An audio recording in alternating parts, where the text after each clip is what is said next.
नमस्कार, national affair में आपका स्वागत है। मैं हूं कुमार। देखिए इन शॉकिंग इंसिडेंट, स्वीडन की एक कोर्ट ने फिर से अलाउ कर दिया है कि डेमोन्स्ट्रेशन के दौरान कुरान को जला सकते हैं। देखिए शायद आप लोगों को याद होगा कुछ महीने पहले ही स्वीडन में एक ऐसा ही इंसिडेंट हुआ था, जब स्वीडन के एक फार राइट एक्सट्रीमिस्ट पॉलिटिशियन जिनका नाम है रामसस पालुदान, उन्होंने तुर्किश एम्बेसी के सामने कुरान की कॉपी को जलाया था। और तब भी ये किया गया था वहां की पुलिस से परमिशन लेकर, पुलिस प्रोटेक्शन में। और डेमोन्स्ट्रेशन के लिए वहां जो फी पे करनी पड़ती है उसको जमा करने के बाद तब भी इसको लेकर काफी हंगामा मचा था। सारी इस्लामिक कंट्रियों ने इसको क्रिटिसाइज किया था। काफी हंगामा हुआ था स्वीडन में उस दौरान, काफी आगजनी भी हुई थी। फिर उसके बाद स्वीडन की पुलिस ने इस एक्ट पर बैन लगा दिया था, यानी प्रोटेस्ट के दौरान कोई भी व्यक्ति कुरान नहीं जला सकेगा। लेकिन आपको शायद सुनकर हैरानी हो कि इस बार जिस व्यक्ति ने कुरान जलाई है वो कोई यूरोपियन नहीं है, ना ही वो कोई क्रिश्चियन है, ना ही वो कोई पॉलिटिशियन है। इस बार जिस व्यक्ति ने स्वीडन के स्टॉकहोम की सबसे बड़ी मस्जिद के सामने कुरान जलाई है वो एक इराकी रिफ्यूजी है जो फिलहाल स्वीडन में रह रहा है। उसकी उम्र है 37 ईयर्स और उसका नाम है सलवान मोमिका। ये देखिए पिक्चर में ये है सलवान मोमिका। इसी व्यक्ति ने आज स्वीडन में स्टॉकहोम की सबसे बड़ी मस्जिद के सामने कुरान की कॉपी जलाई है। और ये करने के लिए इस व्यक्ति ने स्वीडन की कोर्ट में 3 महीने लड़ाई लड़ी है। इसका कहना था कि स्वीडन की पुलिस ने जो कुरान के जलाने पर बैन लगाया है वो गलत है, और बाद में कोर्ट ने भी इस चीज को ठीक माना और इसको परमिशन दे दी कुरान जलाने की।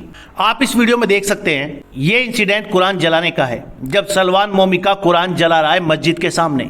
और सबसे शॉकिंग बात यह है कि ये इंसिडेंट ऐसे टाइम पर हुआ है जब पूरी दुनिया में मुस्लिम लोग अपना त्योहार मना रहे हैं, ईद उल अधा, यानी जिसे हम कहते हैं बकरीद। इस बार भी ये जो कुरान जलाने का इंसिडेंट है ये पूरे पुलिस प्रोटेक्शन के साथ हुआ है। इस इवेंट को जिसमें कुरान जलाई गई सलवान मोमिका द्वारा, उसको पुलिस प्रोटेक्शन हासिल था। इस चीज को लगभग 200 लोगों की भीड़ ने देखा। इवन एक व्यक्ति ने सलवान मोमिका पर पत्थर फेंकने की भी कोशिश की और उसको पुलिस ने अरेस्ट कर लिया। अब पिछली बार जब स्वीडन में वहां के पॉलिटिशियन रामसस पालुदान ने कुरान जलाई थी तब तो स्वीडन में भी काफी हंगामा मचा था और सभी मुस्लिम कंट्रीज ने इसको क्रिटिसाइज किया था। अब इस इंसिडेंट के बाद क्या होगा ये देखने वाली बात है।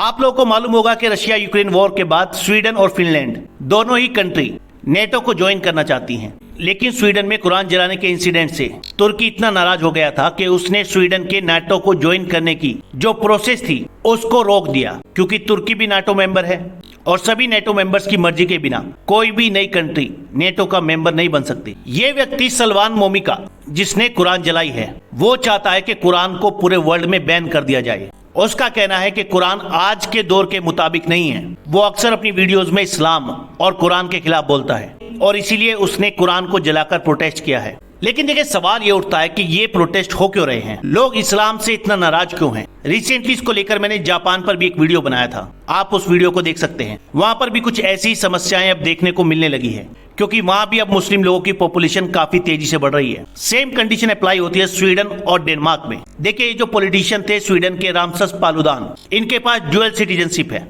ये डेनमार्क के भी सिटीजन है और स्वीडन के भी। और फिलहाल ये दोनों ही यूरोपियन कंट्रीज एक ही तरह की प्रॉब्लम को फेस कर रही है। यहाँ पर धीरे धीरे मुस्लिम पॉपुलेशन बढ़ रही है। अब आप लोगों को मालूम है कि जिस कंट्री में भी मुस्लिम पॉपुलेशन धीरे धीरे बढ़ती है वहां पर क्लैशेस स्टार्ट हो जाते हैं। डेनमार्क में भी ऐसा ही हो रहा है और स्वीडन में भी। डेनमार्क ने रिसेंटली वहां के स्कूलों में हिजाब पर बैन लगाने की कोशिश की थी, तब वहां भी भयंकर प्रोटेस्ट हुए थे। 2021 के आंकड़ों के अनुसार डेनमार्क की टोटल पॉपुलेशन है 58.6 लाख, लेकिन 2009 में डेनमार्क की टोटल पॉपुलेशन का अराउंड 4% लोग मुस्लिम थे। जाहिर सी बात है 2023 में ये पॉपुलेशन और भी ज्यादा बढ़ गई होगी और फिलहाल डेनमार्क में 3 से 4 लाख लोग मुस्लिम हैं। इसी तरह स्वीडन की पॉपुलेशन 1 करोड़ के आसपास है। लेकिन US department of state Sweden 2014 international religious freedom की रिपोर्ट के अकॉर्डिंग स्वीडन में अराउंड 6% लोग मुस्लिम हैं। वहीं 2017 की प्यू रिसर्च रिपोर्ट के अकॉर्डिंग स्वीडन में मुस्लिम पॉपुलेशन है 8,10,000 के आसपास, यानी 8.1%। और ये सभी मुस्लिम लोग पिछले 1-2 दशक में इन कंट्रीज में आए हैं। इन दोनों कंट्रीज में ज्यादातर मुस्लिम लोगों की पॉपुलेशन वही है जो किसी और कंट्री से यहाँ माइग्रेट हुए, जैसे कि तुर्की, पाकिस्तान, सोमालिया। अब जाहिर है जब एक कंट्री में मुस्लिम लोग आते हैं तो वहाँ कन्वर्जन रेट भी बढ़ जाता है और इसीलिए अब इन दोनों ही कंट्रीज में कन्वर्जन भी ज्यादा होने लगे हैं। स्वीडन के जो पॉलिटिशियन थे रामसस पालुदान, जिन्होंने पहली बार कुरान जलाई थी, वो इसी चीज का विरोध करते हैं कि अब बहुत ज्यादा नंबर्स में इन दोनों कंट्रीज में मुस्लिम लोग आ रहे हैं, जिससे वहाँ कई नई प्रॉब्लम स्टार्ट हो गई है।